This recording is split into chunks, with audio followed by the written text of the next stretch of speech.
ஓம் பிரபன்னபாரிஜாதாய தோத்ரவேத்ரைகபாணயே ஞானமுத்ராய கிருஷ்ணாய கீதாமிருததுஹே நமஹ. ஸ்ரீமத் பகவத்கீதை 2வது அத்தியாயத்தினுடைய 13வது ஸ்லோகத்துக்கு இப்போ அர்த்தம் பார்க்க போகிறோம். தேஹினோஸ்மின் யதா தேஹே கௌமாரம் யௌவனம் ஜரா ததா தேஹாந்தர பிராப்திஹி தீரஸ்தத்ர ந முஹ்யதி. 11வது ஸ்லோகத்தில் பகவான் உபதேசம் பண்ணினார், ஆத்ம ஞானிகள் கவலைப்படுறதில்லை. அதுலேருந்து நாம் தெரிஞ்சுட்டோம், கவலைப்படாமல் இருக்கணும், துக்கப்படாமல் இருக்கணும்னா ஆத்ம ஞானத்தை அடையணும்னு தெரிஞ்சுட்டோம். ஆத்ம ஞானம்னா நம்மளை பற்றி, அதாவது நான் யார் அப்படின்னு தெரிஞ்சுக்கிறது தான் ஆத்ம ஞானம் அப்படின்னு தெரிஞ்சுட்டோம். நம்மளை பற்றின ஞானம் நமக்கு தானாக வராது, நமக்கு யாராவது சொல்லி கொடுத்தா தான் நம்மளை பற்றின ஞானம் வரும். அதை முதல்ல புரிஞ்சுக்கணும். நான் யாருன்னு எனக்குள்ளேயே நான் கேட்டுருக்க முடியாது. சில பேர் அப்படி நினைக்கிறா, நான் யாருன்னு எனக்குள்ளேயே நான் கேட்டுருந்தால் எனக்கு என்னை பற்றின ஞானம் வந்துடும் அப்படின்னு நினைக்கிறது சரியில்லை.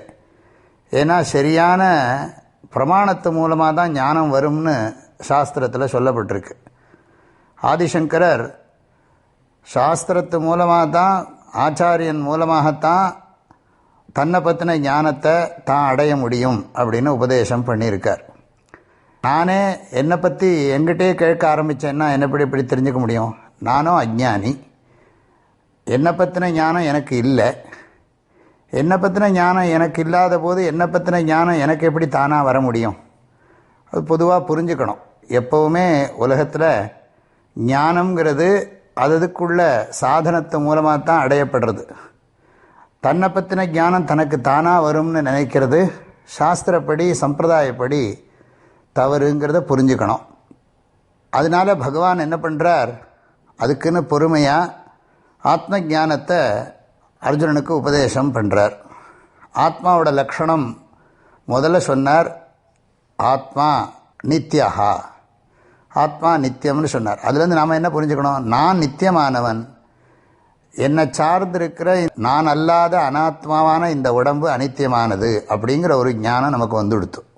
ஆத்மா அகம் நித்யஹா, இந்த சரீரம் அனாத்மா அனித்யம் அப்படின்னு புரிஞ்சு போயிடுது.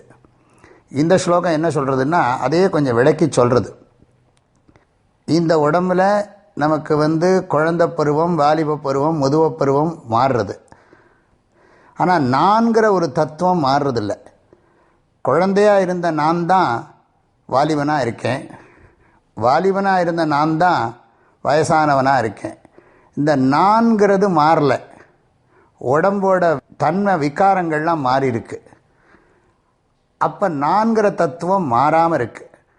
அதைத்தான் பகவான் இங்கே சொல்கிறார், ஆத்மா நிர்விகாரஹா, அதாவது நான்கிற தத்துவம் மாறாதது, ஆத்ம தத்துவம் மாறாதது, நிர்விகாரம்.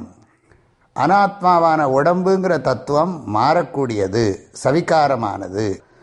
இந்த ஸ்லோகத்திலேருந்து நாம் என்ன புரிஞ்சுக்கிறோம்னா, ஆத்மா நிர்விகாரஹா, அனாத்மா சவிகாரஹா.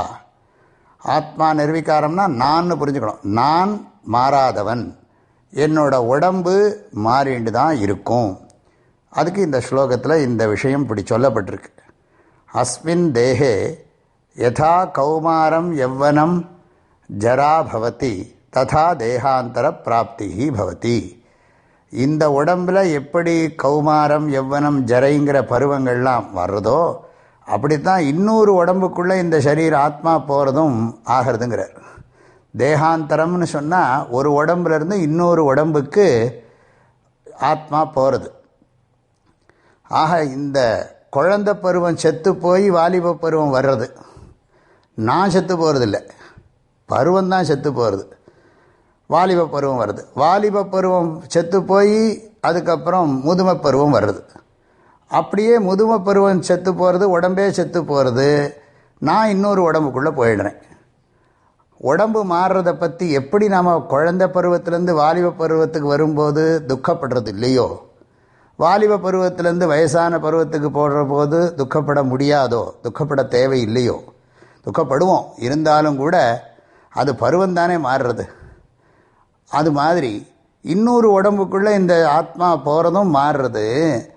தீரஹா தத்ர நமுஹ்யதி. தீரஹான்னு சொன்னால் புத்தியை நன்றாக இந்திரிய விஷயங்கள்லேருந்து காப்பாற்றுறவன் அர்த்தம். நல்ல புத்தியை ஷார்ப்பாக வச்சிருக்கிறவன், ஷார்ப் இன்டலெக்ட்லாம் சொல்கிறோம் இல்லையா, ரொம்ப சூக்ஷ்மமாக சிந்திக்கிறவன், சாஸ்திர பிரமாணம் குரு பக்தியோடு படிக்கிறவன், அவனுக்கு ஆத்மாவை குறித்த இந்த விஷயத்தில் மயக்கமே இல்லை, குழப்பம் இல்லை. இந்த சரீரத்திலிருந்து ஆத்மா கிளம்பி இன்னொரு உடம்புக்கு போகிறத பற்றி அவனுக்கு கவலையோ குழப்பமோ கிடையாது. எனவே இந்த ஸ்லோகத்திலிருந்து ஆத்மா சரீரத்தை மாற்றினாலும் புத்திசாலி, கவலைப்படுறது இல்லைங்கிற கருத்தும் கிடைக்கிறது. அதே சமயம் ஆத்மாவுக்கு எந்த விதமான விகாரமும் இல்லைங்கிற ஒரு ஞானமும் கிடைக்கிறது. உடம்புக்கு இருக்கிற விகாரத்தை குறித்து நாம் கவலைப்படுறது அவசியம் இல்லை, பிரயோஜனம் இல்லை. ஏன்னா அது மாறத்தான் போகிறது. மாறப்போகிறத குறித்து கவலைப்பட்டு என்ன ஆக போகிறது அப்படிங்கிற ஒரு ஞானத்தை பகவான் இங்கே கொடுத்துருக்கார். ஆக இந்த ஸ்லோகத்தினுடைய பரம தாத்பரியம் ஆத்மா அகம் நிர்விகாரா, அனாத்மா தேகா சவிகாரா அப்படிங்கிற ஞானோபதேசம்தான் இந்த ஸ்லோகத்திலேருந்து கிடைக்கிறது. அனைவருக்கும் மனமார்ந்த நல்வாழ்த்துக்கள், பரிபூர்ண ஆசீர்வாதங்கள். ஹரி ஓம்.